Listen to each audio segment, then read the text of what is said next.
Pernah kepikiran nggak soal kekuatan tak kasat mata yang bikin dunia modern kita ini terus berputar? Mulai dari eskalator yang kita naiki, sampai kipas angin yang bikin adem di rumah. Di balik itu semua, ada pahlawan tanpa tanda jasa yang kerja non-stop. Nah, itulah motor AC. Dan di pembahasan kali ini, kita akan bedah tuntas cara kerjanya. Oke, benda ini kelihatannya mungkin rumit ya, tapi percayalah mereka ini adalah jantung dari hampir semua hal di sekitar kita. Di pabrik, pompa air, bahkan di peralatan rumah tangga, motor AC ini jadi pekerja keras utamanya. Kenapa? Ya karena efisiensi dan kekuatannya yang luar biasa itu. Jadi, apa aja yang bakal kita bahas? Pertama, kita mulai dari yang paling dasar. Apa sih motor AC itu dan gimana cara kerjanya? Terus kita masuk ke bagian yang lebih praktis, yaitu cara ngontrolnya, dan yang paling penting, gimana cara milih yang pas dengan ngertiin spesifikasinya. Yuk, kita mulai aja. Baik, kita masuk ke babak pertama. Jadi, apa sih sebenarnya yang kita maksud dengan motor AC? Gampangnya gini, motor AC itu ya motor listrik yang sumber tenaganya dari arus bolak-balik atau AC. Nah, di dunia industri, motor ini jadi primadona karena dua hal. Satu, efisiensinya tinggi banget, dan dua, kemampuannya buat ngasih torsi atau tenaga putar yang stabil dan konstan. Yang paling sering kita temui itu ada dua jenis, motor induksi dan motor sinkron. Nah, sekarang kita masuk ke bagian yang paling seru nih.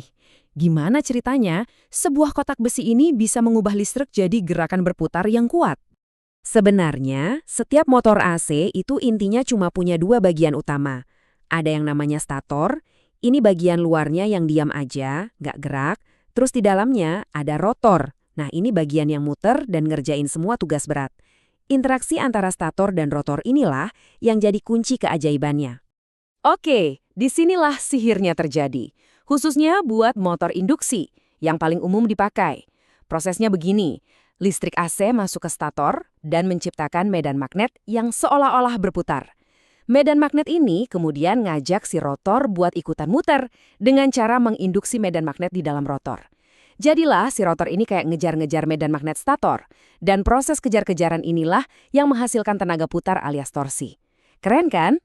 Jadi, ada satu hal yang penting banget buat ingat. Rotor itu nggak akan pernah bisa benar-benar ngejar dan menyamai kecepatan medan magnet stator. Selalu ada selisih kecepatan sedikit. Nah, perbedaan kecil inilah yang disebut slip. Dan justru karena adanya slip ini, torsi bisa tercipta. Tanpa slip, nggak ada tenaga putar sama sekali. Ini konsep yang fundamental banget. Biar lebih kebayang, kita pakai angka ya. Misalkan, medan magnet di stator itu muternya di kecepatan 1800 rpm. Nah, si rotor yang ngejar di belakangnya itu mungkin cuma bisa berputar di 1760 rpm. Selisih 40 rpm ini, itulah yang kita sebut slip. Dan justru perbedaan kecil ini yang menghasilkan semua tenaga yang kita butuhkan dari motor itu. Oke, motornya udah muter. Pertanyaan selanjutnya adalah, gimana cara kita ngendaliinnya? Gimana cara kita nyalain, matiin, atau mungkin ngatur kecepatannya? Sebenarnya, ada 3 level kontrol utama, dari yang paling simple sampai yang paling canggih.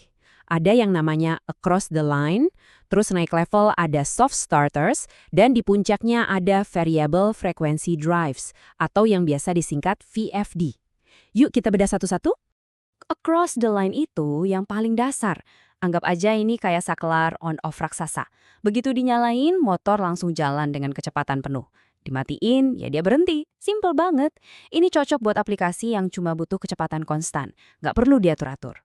Level berikutnya ada soft starter. Nah, kalau ini bisa kita ibaratkan kayak dimmer buat motor. Jadi pas dinyalain tenaganya nggak langsung jeger gitu, tapi naik pelan-pelan. Ini penting banget buat ngurangin guncangan dan bikin peralatan lebih awet. Plus, ini bisa menekan lonjakan arus listrik pas start yang ujung-ujungnya bisa ngirit biaya listrik loh. Dan di level tertinggi kita punya VFD. Ini dia rajanya kontrol kecepatan. Dengan mengubah-ubah frekuensi listrik yang masuk ke motor, VFD bisa mengatur kecepatan putaran dengan sangat presisi. Mau pelan banget, ngebut, atau kecepatan sedang, semua bisa diatur. Ini jadi solusi utama buat aplikasi yang butuh kecepatan yang fleksibel. Oke, sekarang kita geser dari teori ke hal yang paling praktis. Dengan sekian banyak pilihan, gimana caranya milih motor yang pas? Jawabannya cuma satu dan selalu dimulai dari sini. Aplikasinya apa? Intinya sederhana banget. Anda bisa aja punya motor tercanggih di dunia, tapi kalau nggak cocok sama pekerjaannya, ya percuma. Jadi, pertanyaan nomor satu yang harus selalu ditanyakan adalah, motor ini mau saya pakai buat apa? Coba kita lihat beberapa contoh ya. Aplikasi kayak conveyor atau derek itu butuh torsi yang konstan. Mau dia jalan pelan atau cepat, tenaganya harus sama. Beda lagi sama kipas atau pompa. Makin cepat putarannya, makin besar torsi yang dibutuhkan. Nah, dengan memahami karakter beban seperti ini, kita baru bisa milih kombinasi motor dan kontrol yang paling efisien. Oke, di bagian terakhir ini kita akan coba baca beberapa spek teknis penting yang biasanya tertulis di badan motor atau yang sering disebut nameplate. Salah satu yang paling penting itu adalah klasifikasi desain NEMA. Ini intinya ngasih tahu kita seberapa besar hentakan awal yang bisa dihasilkan motor. Desain B itu standar, cocok buat beban ringan kayak kipas. Naik ke desain C, ini buat beban yang startnya lebih berat. Dan yang paling kuat, desain D, ini buat start beban super berat kayak derek. Nah, ini dia pertanyaan yang sering muncul kalau kita mau pakai VFD buat ngatur kecepatan. Mending pakai motor standar serbaguna aja, atau harus pakai motor khusus yang namanya inverter duty. Bedanya signifikan loh, motor standar kalau dipaksa jalan pelan banget pakai VFD bisa kepanasan. Kenapa? Soalnya kipas pendingin internalnya ikut melambat. VFD juga bisa menghasilkan lonjakan tegangan yang lama-lama bisa merusak lapisan isolasi di kabel motor biasa. Nah, motor inverter duty ini memang dirancang khusus buat mengatasi dua masalah itu. Pendinginannya lebih bagus dan isolasinya jauh lebih kuat. Jadi, pada akhirnya semuanya kembali ke satu pertanyaan paling fundamental. Memilih motor itu bukan tentang mencari mana motor yang paling hebat, bukan itu.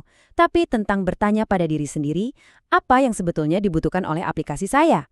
Dari sisi kecepatan, torsi, dan kontrolnya. Kalau Anda bisa menjawab pertanyaan itu, Anda pasti akan menemukan motor yang sempurna untuk pekerjaan Anda.